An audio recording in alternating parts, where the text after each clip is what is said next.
Pra tua glória, Deus, eu vou viver. Sou simples barro, nada sou, eu sei, mas eu estou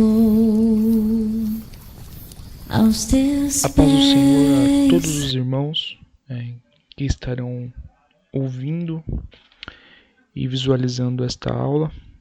Eu estarei disponibilizando um panorama da carta aos Romanos, que será resumida em 17 lições. Ela tem como base a revista da Escola Bíblica Dominical da editora Cristã Evangélica.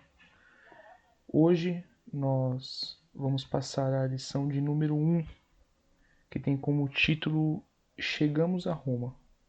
É um breve estudo, um panorama, né, dessa carta tão maravilhosa aos Romanos, escrita pelo apóstolo Paulo. Então vamos começar. O texto base dessa lição está em Romanos, capítulo 1, versículo 17, que diz assim: Visto que a justiça de Deus se revela no Evangelho, de fé em fé, como está escrito, o justo viverá pela fé. Como os irmãos sabem, a igreja protestante, ela se originou de uma saída devido à igreja católica romana apostólica ter cometido alguns deslizes, muitos deslizes referente às escrituras. E analisando alguns textos, Martinho Lutero ele começou a perceber que a Igreja Católica ela não estava de acordo com aquilo que a Bíblia falava referente principalmente à salvação, né? Onde muitos irmãos do clero, da organização da igreja, estava cobrando indulgências, cobrando um valor para que a pessoa ela conquistasse a sua salvação. E esse texto que nós lemos agora há pouco é um texto que mostra onde Martinho Lutero encontrou paz e encontrou forças para lutar contra essa situação que estava acontecendo na Igreja Católica. E, é claro, não vamos entrar em detalhes, mas resumidamente ele apontou que nós vivemos pela fé e que não conseguimos comprar nada que vem de Deus e que isso é gratuito, isso é um dom de Deus, isso é gratuito e só parte dele e não de nós, uma chegada até a morada celestial. Bom, a Igreja de Roma, né? É uma igreja que ela estava localizada na capital do Império Romano. Por mais irônico que seja, Paulo, que é conhecido como o apóstolo dos gentios, ele nunca tinha ido até a igreja de Roma, né? Embora ele tinha conhecidos ali, ele ainda não foi visitá-los, conhecê-los. Era uma igreja de maioria gentílica, e era uma das maiores igrejas, na verdade a maior igreja dos gentios, né? E você percebe ali, olhando pelo slide, que era um lugar onde tinha muitos habitantes. E o curioso, e nós vamos ver nessa carta, que Paulo usa muito a palavra escravo para falar sobre doutrina. E a gente vê que ali tinha 1.500.000 aproximadamente de habitantes, e a sua maioria eram escravos. Então ali os habitantes de Roma, os romanos, eles sabiam bem o que era lidar com a escravidão. E por diversas vezes Paulo vai utilizar essa metáfora para falar sobre a lei, sobre a escravidão da lei e do pecado. e que isso bem mais para frente nós iremos ver. A língua oficial era o latim e a língua comercial, a língua franca, ou seja, a língua mais popular, o jeito mais simples de falar, era o grego. A Igreja de Roma, como eu disse anteriormente, a composição dela tinha tanto judeus, inclusive em Atos fala que existiam romanos naquele momento do Pentecoste, em Atos capítulo 2. Então, tinham judeus ali, naquela igreja, e também gentios em sua maior parte. Lembrando que a palavra gentil simboliza todo o povo que não faz parte dos judeus. Então, eu e você somos gentios, a não ser que você que esteja assistindo esse vídeo, provavelmente ache muito difícil, tenha uma descendência judaica. Senão, você é um gentil. Qual é a estrutura básica dessa carta? Qual é o propósito? Primeiro, Paulo ele faz uma apresentação. Como eu disse, eles não conheciam Paulo pessoalmente, os irmãos de Roma na sua totalidade, né? Alguns ele tinha contato, mas a maioria da igreja não sabia quem era Paulo. Conhecia a história dele, que ele se converteu, que ele foi perseguidor da igreja. Então, nesse intuito, Paulo ele quer se apresentar, mostrar quem ele é. E Roma se torna a base para o ministério no Ocidente. Era uma igreja rica, né? Perto das outras, era uma igreja que tinha uma condição financeira melhor. Então, Paulo ele precisava se apresentar e mostrar qual que era o evangelho que ele pregava, justamente porque ele queria um certo patrocínio da igreja de Roma para poder evangelizar, se não me engano, a Espanha. Poder evangelizar. Então ele precisava de alguma igreja que pudesse bancá-lo. Então ele mostra quem ele é e ele apresenta o evangelho que ele carrega em si, a verdade que ele carrega e a verdade que ele vai apresentar em suas missões a partir do momento que a igreja de Roma ela patrocina Paulo, né? E aí também tem o pedido de oração, que é a reconciliação entre judeus e gentios.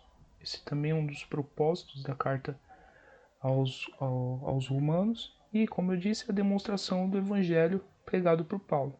Ele vai estruturar toda a carta aos romanos para mostrar o que é o evangelho.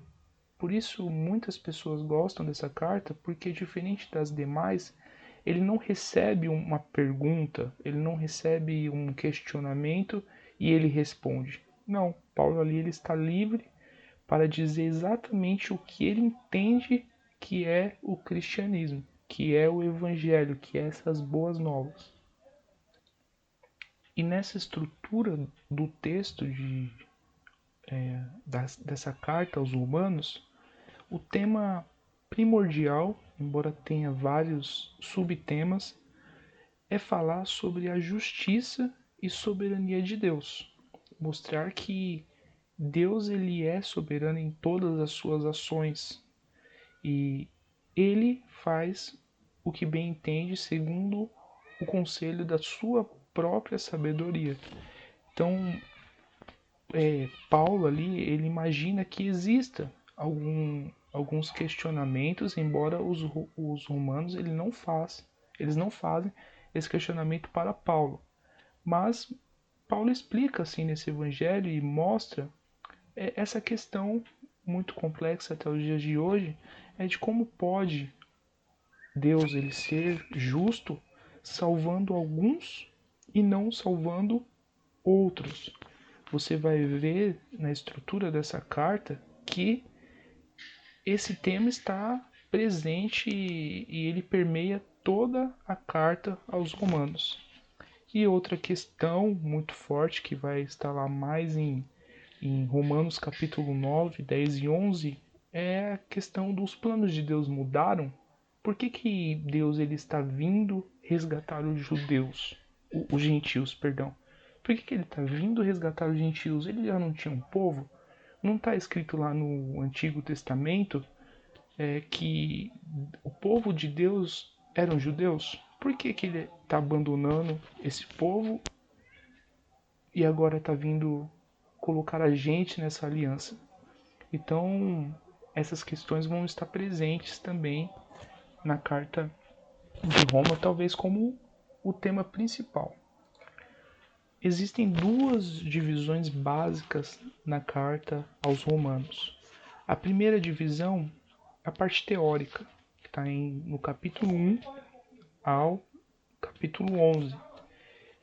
Aqui, Paulo ele vai estar falando mais da teologia, da estrutura do Evangelho, do que o Evangelho é, do que acontece com um homem que é pecador, como é a justiça de Deus, como é a soberania de Deus, como é a predestinação, qual é a relação da lei e a santificação.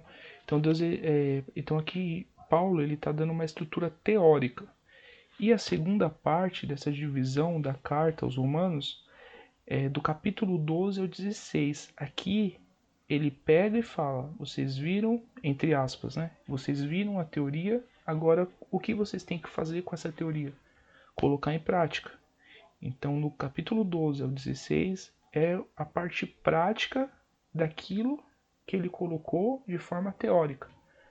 Tanto uma quanto a outra são importantes, mas você consegue ver essa divisão. Aqui na segunda parte a gente pode colocar mais do capítulo 12 ao 15.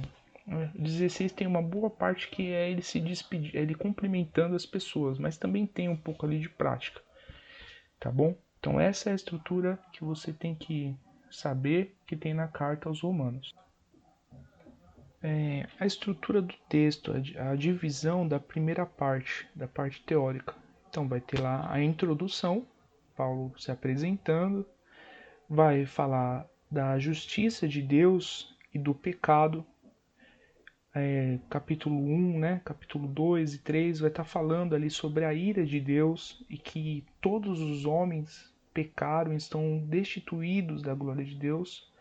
Também vai falar da justificação, ou seja, Paulo mostra o problema, mas também mostra que Deus tem a solução no seu Filho Jesus. Ele fala, está todo mundo destituído da glória de Deus, mas tem alguém que pode mudar essa situação na minha vida e na sua vida. Já na segunda parte, que é a parte prática, nós temos o quê? O que Paulo vai falar? Vai falar sobre o viver diário, de como nós temos como cristão, como nós podemos praticar esse evangelho. Ele não pode ser um cristianismo somente teórico, somente filosófico, ou aqueles cristãos que sabem falar bem, mas não conseguem praticar. Então ele mostra que é preciso colocar toda essa teoria na sua vida diária. E aí ele coloca também viver em sacrifício para o próximo, um cristianismo de verdade, o que está nas escrituras, se faz necessário você viver uma vida em sacrifício para o outro. Algo que estamos com dificuldade nos dias de hoje porque o egoísmo ele prevalece, as nossas escolhas, os nossos desejos, o nosso eu, tira esse sacrifício de viver para o próximo. Também já associado, atrelado com isso, viver em amor. Precisamos viver sempre em amor, viver em obediência a Deus. Você não pode viver em amor ou em sacrifício ao próximo só por isso mesmo, mas que você lembre, e eu preciso lembrar também, que viver em amor e sacrifício para o próximo é também para agradar e obedecer a palavra de Deus. Não tenho que fazer isso só quando eu sinto vontade de fazer, mas eu tenho que fazer porque eu tenho que obedecer, você tem que obedecer a Deus. Também viver em auxílio de todos, ou seja, sempre estar disposto a ajudar aquele que busca a tua ajuda, Diferente do viver em sacrifício, é você ir lá e procurar ajudar, você fazer algo. E também viver em auxílio de outros, de todos, é quando eles vêm te buscar, vêm procurar você. Também é necessário que você esteja disponível para ajudar o teu próximo.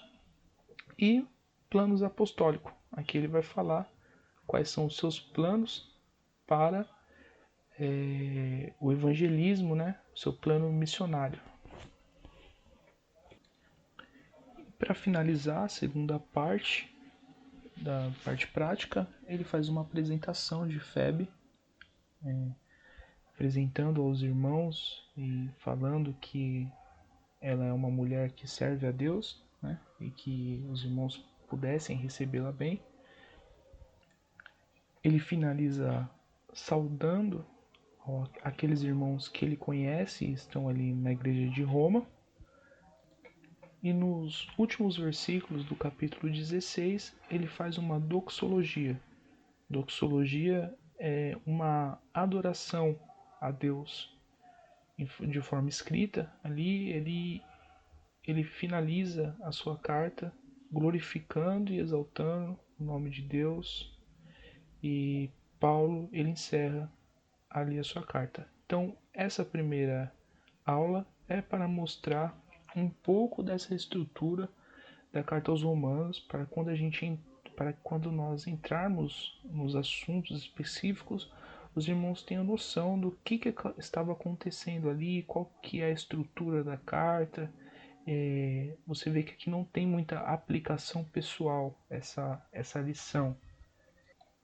O intuito principal dessa primeira aula é você saber qual é o objetivo, qual é a estrutura, qual é a divisão e qual é o tema primordial da carta aos Romanos. Que Deus abençoe e até a próxima aula. E eu agradeço aos irmãos que vieram assistir esse pequeno estudo.